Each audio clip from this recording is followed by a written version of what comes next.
What's up, everybody? I'm like about to walk out the door to go snowboarding in Colorado, but I wanted to just film this intro to kind of explain what this video is for. So I started this Christmas light business doing residential Christmas lights, and it's like my main and only real source of income. I've got the other junk removal company as well, but this Christmas light business is like my baby egg, and it makes up like 80 to 85% of my income at the end of the year. So it's like the one thing that I think I know best. So this is really about the sales and marketing side of things, because I feel like if you can sell and market it, everything else you just kind of figure out as you go. But what I find is a lot of guys don't have any other problem other than just an inability to get the phone to ring with quality customers. So like, I feel like if you start there, the rest of it kind of figures itself out. So let me know what you guys think. And then at the end, if you guys need help, I've got a few different options for you. But yeah, this is the business that changed my life. So I really hope you guys like it. I put a lot of time and effort into building this presentation. So I hope it works for you, and let me know what you guys think. Peace. Let's just jump right into it. How I build a temporary Christmas light business that does $500,000 in sales per season. I've done this for 4 years, and I'm going to jump right into it. I'm going to move myself a few times. Our average residential install in 2023 was over $3,000. If you think I'm exaggerating, anyone that knows Jobber knows this is it. I could have made it bigger to show you the photos better, but I wanted to show that it's organic and pulled off of there because there's a lot of pretenders on the internet. So fact check. So yeah, you can see these are our top jobs from last year. So $12,000 residential install, $11,000, basically $12,000 residential install. That's a commercial job. We did a bar. These are all residential. Every single one of these temporary residential Christmas lights. None of that permanent lighting, temporary residential Christmas lights. And I keep like losing focus, so I'm just going to keep adjusting that. In case you don't know me, here's a backstory about how I got here and why you should listen to me. I started the Christmas light business in 2020. I quit my high-paying sales job during COVID lockdowns to hang Christmas lights. I was the #1 sales rep in the nation for our company. I know this sounds arrogant, but this is my 5 seconds to give you some background on me and why maybe you should listen to me, maybe you shouldn't. You can decide that. We did around $100,000 in revenue in year 1. And now fast forward to year 4, we did $500,000 in sales at 30% margins. That's after paying myself, everything. And we sell a year-by-year leasing model. Don't get that twisted. Don't take advice from people who don't sell the same model as you. The advice is not going to be the same. So we lease the lights every year to people. They are not buying anything. They pay the same every year. They get a small discount as a returner and some perks and priority stuff. You can make your own things there. I don't think that I've like recreated the wheel with this model, but that's what works for me, clearly. Guys that sell lights sit down to pee when they're at gas stations. Here's some proof. These are Jobber quotes being approved. I just grabbed these off my phone. These are all from this season, 2023. Just more proof. 3,000 here, 5,600 there, 4,800 there, 2,500 here, 11,720 there. So my point in showing everybody this is very simple. It's out there. It is very clearly out there. If you don't think it's out there, you don't think it's possible in your market, that is a self-limiting belief. End of story. Who this video is for. If you already own a Christmas light business and it's not where you want it to be at, this is for you. If you own an existing home service-based business and you want to add on Christmas lights to your business, this could really be for you. And if you're thinking about starting a Christmas light business, this is for you. And if you have a Christmas light business that specifically struggles to attract high-paying residential customers, this is for you. We do $500,000 and do very little commercial work. So a lot of guys like throw out a big number and say their average ticket's really high. Our average ticket is not skewed because of 1 or 2 massive commercial jobs. That, in my opinion, is the difference in my model. Who this is absolutely not for. If you have a Christmas light business that does over $500,000 in temporary lighting sales, that's just through September and December, there is nothing I could tell you. You have it figured out, log off this, maybe you could get some info from me, but you've got it figured out. I should probably be listening to you. I want to make that clear. If you're under 500,000, listen to me. If you're over 500,000, do not listen to me. I should be taking advice from you. Now, 99.9% of Christmas light decorators are not over 500,000. That has become abundantly clear to me. If you own a permanent lighting business, this will not help you at all, and I hate you for that. The products you're installing are trash. You're just ruining your market. I'm just kidding. It's not that serious. I just don't want to do it. But a lot of guys make a lot of money from it. I just don't want to do it. I didn't trust the products enough. I went out to a vendor in Dallas and looked at the product. It looked like crap. I don't know. I didn't like it. If you're under the age of 18, it's not for you. And if you're the type of person that sees my numbers and your mind instantly goes to, that would never work in my market because X, this is not for you. Log off. You're a sissy. You're an innie pants. Sorry. Someone's got to tell you. And now here's the truth. This works in any major market. If you're in like Bismarck, North Dakota, or like a rural part of Montana, I don't know if it'll work this way. This requires a lot of lead volume. That's my model. And that's why it works in high metro areas and high income areas. It probably can work in smaller markets, but your growth isn't going to be the same. And depending on how much competition, it could be a higher average ticket with less competition, or it could be less. I don't know. You just have to figure it out. You don't have an operational problem if you have an existing business. You have a lead quality problem.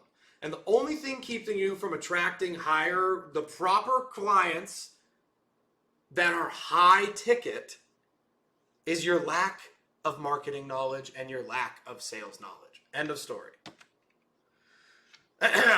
Few things for you. There's no such thing as a good and cheap There's no such thing as a good and cheap temporary holiday lighting company. That's from Hunsaker 316. And if you build it, rich people will come and throw dollars at you. Also from Hunsaker 316. Here's an example. The wreaths don't photograph very well, just a heads up, but they're sexy. They look really yellow when you take a video, like at dusk, but I mean, let's make one thing clear too. There's a difference in our product versus like some hardware store Walmart lights. Like customers know that. Look at that. You can see it's custom cut. It's clean. Look at where like the jumps are. There's no hanging cord. There's no wire. Like everything is hidden. It looks like it's fit to the roof. I'm not going to go into the technical side in this video. There's thousands of guys that go into the technical side. If you can't watch YouTube and get the technical side down, don't even watch this because the technical side is the easier part, in my opinion. What 99% of you get wrong when you start a holiday lighting business is really, really simple. You're too cheap. You target too broad of an area. You try to turn a hoe into a housewife. Every lead you get, you try to close, and you get so emotional into the lead that like you get so butthurt when you get one no that you just like recreate the wheel. Pretty soon you're charging $2 a foot and you lose money at the end of the year. Your wife leaves you for the pool boy. The rest is history. And your sales process has too much friction for the customer. That is big, and we'll get into that more. But it really comes down to these things. If you're too cheap, your margin's low. If you're targeting too broad of an area, you can't grow because you're driving around like crazy. If you're trying to turn a hoe into a housewife, if you're trying to make somebody that makes $20,000 a year into a $2,000 residential customer, you're wasting your time. Stop wasting your time. It's such a limited amount of time in this season that you have to get volume of the right opportunities and spend time with the right opportunities. And your sales process has too much friction. This one I have a whole slide on, and that is, if you take anything away from this, that's probably number one.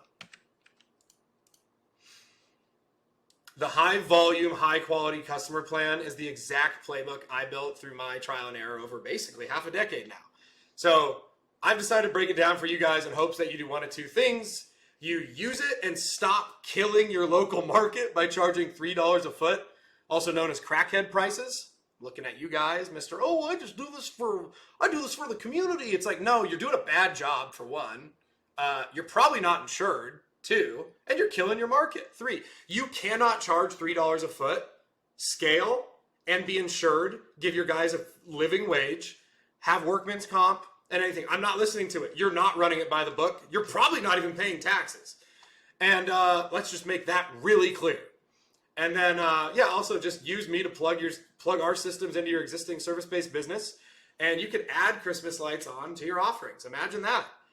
Like if you have a roofing company or a power washing company or a window cleaning company or any home service company that already has a database of clients, you will crush in your first year because your customer acquisition costs will be way lower because you're not just like dumping money on ads. Whereas like when I started it from scratch and I bootstrapped that on a credit card, just no connections, no other business. This is the first business I ever started. So my customer acquisition cost did this as the years went on. Not exactly rocket science. The more you spend on ads, the more your customer acquisition cost is. So basically I'm going to break it down into 5 things. It's going to be really fast. It's going to be cake for you to understand. Connect the dots here. Pricing. How you price leads to better opportunities. Where are you targeting? When you target them, how well are you chasing the proper opportunity? And how much are you wasting time with the fixed income grandma who is like hoping you can hang some Walmart lights for 20 bucks? I'm not saying that there's not people out there to do that. I'm happy that other people do that. I run a business that employs 28 plus people during the season, a lot of mouths to feed. We do a lot of volume. I'm chasing a different model. Hermes and Coach sell bags to really rich people, and then Walmart sells clothes to people that aren't rich. I chose to be the Hermes and Coach model. If you want to do it, don't watch this training. It's not going to work. If you want to do the other alternative, the cheap one, don't watch this training. It's not going to work. The birds of a feather model is how we target and then get more efficient at targeting with the more customers we have. So the way this model is so sexy is you get the right customers and then you retarget their neighbors in the right way that explodes. And I have exactly how we do it, and I'll share it with you guys. And then frictionless buying is the last thing. I'm going to talk about that for a bit. But again, this is what worked for me. I don't think I'm like the oracle of information, but I do know a little bit about it. All right, pricing. Sell the experience. It is not just lights on a house. If you feel like the crackhead down the street is just throwing lights on the house and so are you, you already lost. If you feel like the competition is doing the similar job to you for like 30, 40% less of the price, there is something wrong in your model. That goes for every business, not just this. If you can't look yourself in the mirror and be like, my system is better, here's why, then you're already lost. Like you have to believe it. And then your team has to believe it because you are the best. And when you are the best, you attract the clients who value the best, who price is like their 5th option because they want the clean cut guys that are insured, that show up on time, that use the best quality products, that know what they're doing on the actual like operational side, that make really good designs and they do it well. They do what they say they're going to do. People pay a premium for that. I'm not going to go into like the pricing that deep. You know what it is, man. Like roof lines should be 4 to 7 times your cost of goods to lease.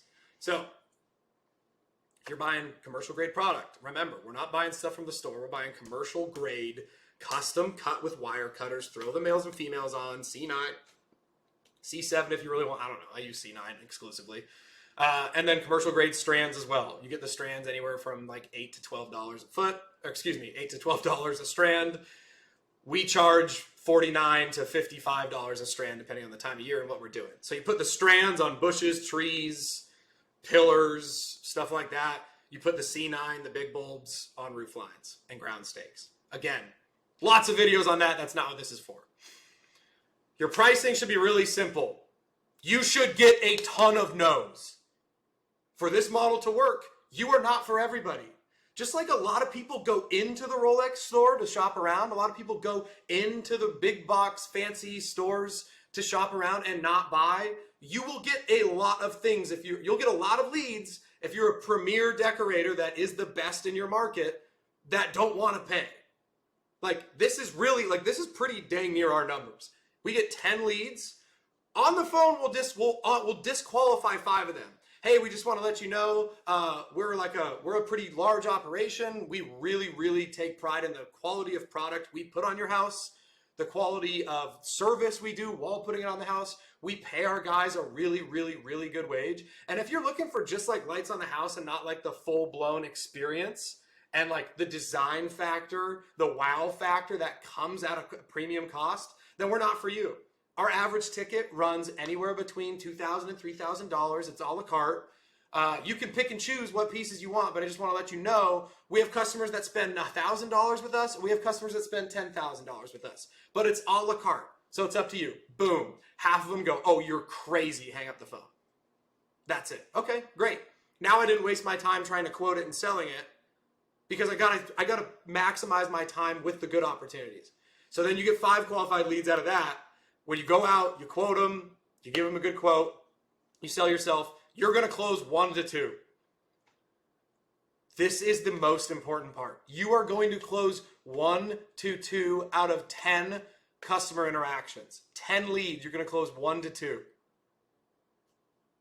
A lot of dudes cannot handle that. Like a lot of dudes say, I'm going to be the premium pricing guy. They get 3 no's. One of them's mad at them. Like, you're crazy. You're ripping people off because they just don't know the back end. It's not your job to convince them if they're mad at you or whatever else. Just keep it moving. Like, that's what dudes get wrong. They get 3 no's and they think, oh, this will never work. But to be honest with you, your new favorite word should be no. Here's a great reflection of what I mean. I made a TikTok like a while ago about how we price trees and the model I just said. And look at the comments I got. Like, these aren't my customers, obviously. They would never be my customer. These are the opportunities I say are bad opportunities. The majority of the comments on the post were like calling me a scammer, calling me a grifter, calling me a scumbag, calling my customers a dumbass. But here's the thing. Like, they're not your target market. They'll scream and yell and whine all day long about how they can't afford it. They don't value the same thing that the customers that want a premier experience value, and they're not in the same financial position. So like, they're going to say, like, there's going to be people that think you're a scumbag, but it's not like you can't be mad at them. They just don't know the back end. Like, they don't know how much I pay for workman's comp. They don't know that how much we pay our guys. They don't know how much product we pay for. They don't know how much commercial vehicle insurance costs. They don't know how much all of the other insurance costs. They don't know how much storing them, the warehouse that's $1,500, $2,000 a month for a whole year costs. They don't know how much your ad spend is. They don't know how much all the different things are. So like, you can't be mad at them. You just got to keep it moving. But if you let this, like, if you let these bother you, because you'll get these in person when you're getting quotes. And if you don't have thick skin and constantly reaffirm to yourself, I got to get 10, I got to get 20 before I change anything, then you're going to die. And I watch it time and time and time again. Oh, it didn't work in my market. No, it didn't work because you're soft and you got a few no's and you got sad. That's it. Look at these. People who pay that are dumbasses. There's no way in hell I'd hire you to do a nonsense job. That's something people do on their own. You are insane. Dude, people pay people to do their grocery shopping for them now. I can do my own grocery shopping, but sometimes I use Instacart because it's super convenient. This guy probably doesn't, but you get what I'm saying. Here's more. That's a complete ripoff and you know it. Doesn't mean someone won't pay, but it's a ripoff. It's like, it's not. We operate at 30% margins. Like, that's the model. That's what works. That's why we're in business. $50 per strand? That's honestly disgusting if true.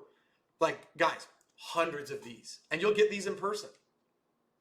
Got to kiss a few toads to get to the princess. Targeting. You run, this is what we did. This is what I think is the best results. We don't even touch Yelp. We don't touch Thumbtack. We don't waste our time on the phone with bad opportunities. Oh, I left a parenthesis there. Don't judge me. We run paid ads only in the highest earning zip codes in your market. Now, that doesn't mean you can't go do jobs or get jobs organically elsewhere. But for the paid ads, to get that many calls, you're wasting your time and your close rate will suck if you're quoting $500,000 houses, if you're quoting $300,000 houses. You want to target $1 million houses, $2 million houses. We do jobs at $13 million houses. We do jobs for celebrities and pro athletes and everything else. That is our market. That is how the business is built. Doesn't happen overnight, but that's how the business is built. In my opinion, just in mind, this is how it worked. Google pay-per-click ads in Christmas lights are still king and will be king in temporary holiday lighting until proven otherwise. This year, we spent like $10,500 on pay-per-click Google ads and management for them because I'm not smart enough to run it myself. You can train yourself. I don't have the time. I use a guy who's a rock star. I just let him rock. And we got a 10-to-1 return on ad spend. We got over $100,000 worth of jobs this year on just pay-per-click Google ads. I want to repeat that. We got a 10-to-1 return on ad spend on a home services business. That is absurd. But if you charge terrible amounts, if you charge $3 a foot on your roof line and you charge $20 a strand because the guy was really nice to you or the wife winked at you, that return on ad spend will not be as good. So everything else fails if your pricing isn't strong. You got to opportunity chase. Our campaign is really clear. We use a sniper rifle and we target the super rich areas because we are the company that provides the white glove service to really well-off people in beautiful homes that do it, that want Christmas displays that are far beyond just getting lights on the roof. Far beyond. We run paid ads, just like I said earlier, and we only target the high earning zip codes. You'll get greedy. This is what's going to happen. You're not going to get enough calls in October, and you're going to lose a bunch of bids in October. You're going to get antsy, and you're going to say, "Oh, spread out. Go to this area. Go to this area. There's so much opportunity in my market." And then your close rate's going to be like 20 calls for 25 calls, pre-qualify out 20 of them, and then maybe you're going to close 1 out of 5. Like, even then, I doubt it. Like, it's so bad at that level. So everybody does the shotgun approach. They want to go get jobs everywhere. What happens is you spread yourself out. You spread yourself out in the less earning income communities. Before you know it, your shotgun approach sucks, and my sniper rifle approach kills. After you do that, after you get customers, this is what changed the game for us this year. So this is the biggest compounding impact we had in our wealthiest areas. I spelled compounding wrong. Wow, dude, why did that not come up? Anyway, we put this exact sign in the front yards of every install we did in the areas we want to target. And these, I got 100 of them, and I think it cost me I think it was like $350. So show me a better return on ad spend.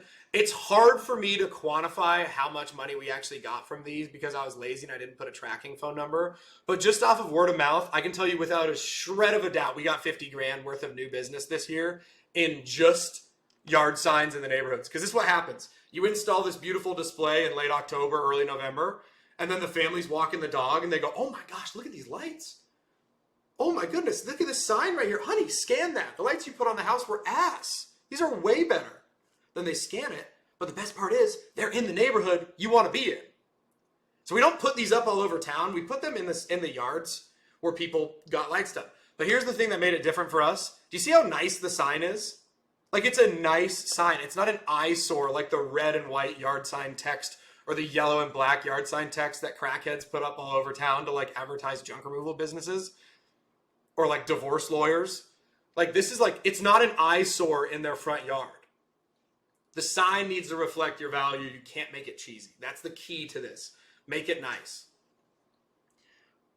I think that our customers liked having the sign in. I think in a lot of the neighborhoods, customers like their neighbors to know they paid for it. That's cool. That's our brand. Oh, we used Valley Christmas lights. Honestly, some of them, it felt like kind of a flex. And that's really good for you. Because if you're the best, that would make sense.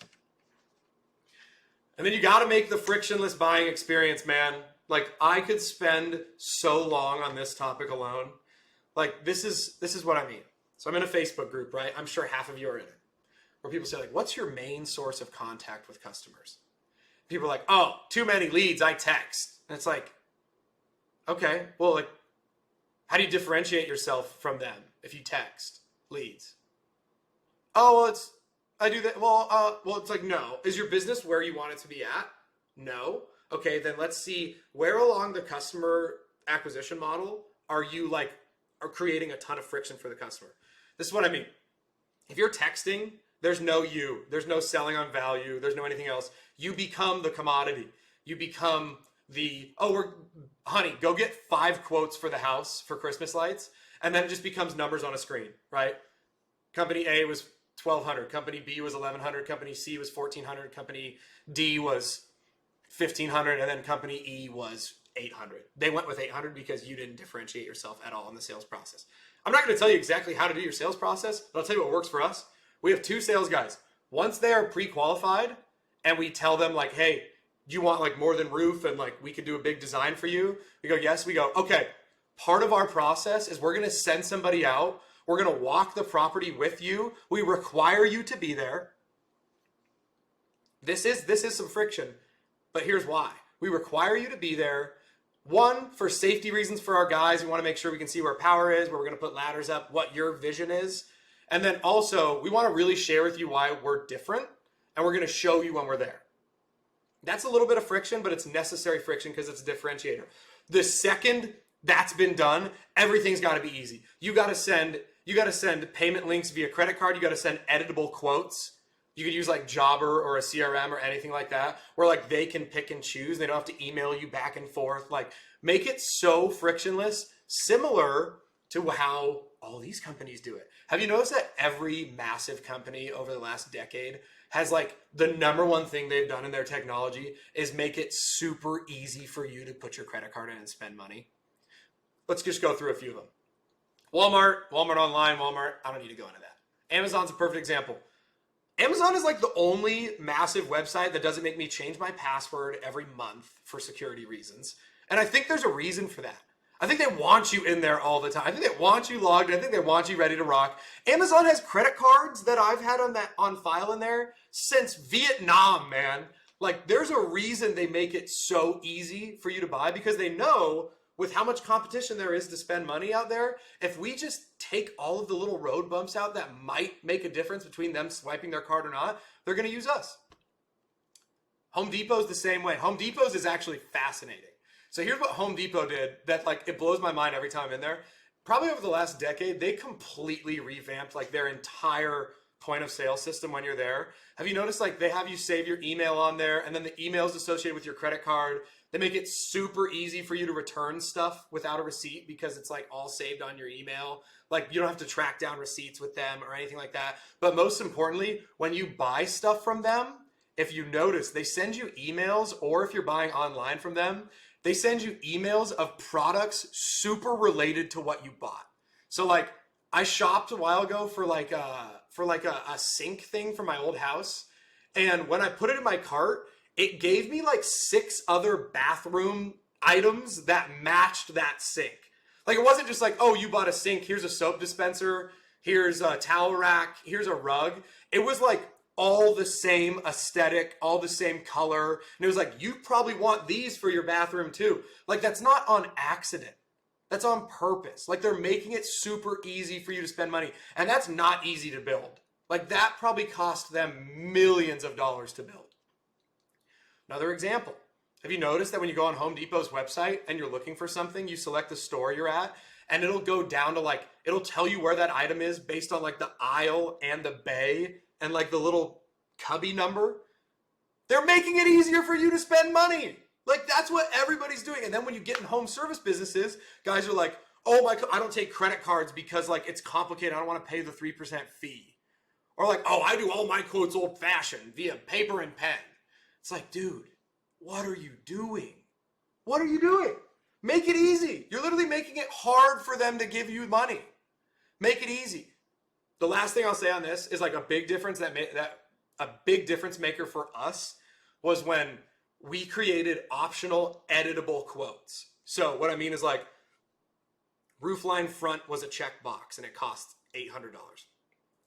Sides of the roof line, west and east side of the house, separate line item, optional box, $600. Tree number 1, 12 amount of strands, X amount of dollars. Tree number 2, 12 amount of strands, X amount of dollars. And we literally like put the picture of the tree that's getting lights in tree number 1 and put the tree in tree number 2. And then this group of bushes is going to take 7 strands. Picture of the bushes that are going to get the lights on them. Here's the wreath cost. Picture of the wreath, where it's going. And then the customers, without calling me, without texting our sales guys, without anything else, Go, boom, I want that, and that. Approve the quote, pay a 50% deposit, rock and roll. Our customers don't need to call us to give us their money. It's self-serve, baby. Self-serve. Want help? I feel like this was valuable to a lot of people. I hope it was. But if you want help, I got you. So on my YouTube here and on Instagram, I have like a ton more videos. Instagram has a lot of like short form content you can just swipe and digest on like the reels. That's like how I reach people, and it feels like it does pretty well. I'm on TikTok too, but TikTok's reach sucks. Maybe I'm just bad at it. I don't know. But if you're interested in, you own a home service business of any kind, we have like a mastermind group where it's home service businesses that do essentially less than $10,000 a month. And we get you to $10,000 a month or $20,000 a month, somewhere between there, depending on the industry. And if you want to be a part of that, where you get like, we do massive group collabs with like other guys that are further along in their business process with you weekly. We have a bunch of like self-serve content.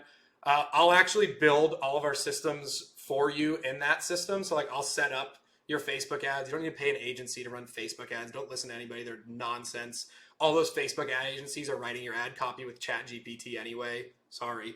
And there's a reason everybody who owns agencies are like drastically trying to jump ship and get into something else. Because ChatGPT can write you a better ad copy than any Facebook ad agency. Sorry, they're all using it anyway. So if you want to join that side, you can book a meeting in our account in the Calendly link, and we'll just see if you're a good fit. Go back to like the "this is not for you" part and read those. And if you are any of those, it's not for you. Don't book a meeting. Like if you're under 18, watch the free content, go hustle. But I'm not getting into that. Sorry. And then for the other guys, if you have an existing home service type business and you want us to put all of our systems in for you, reach out to me.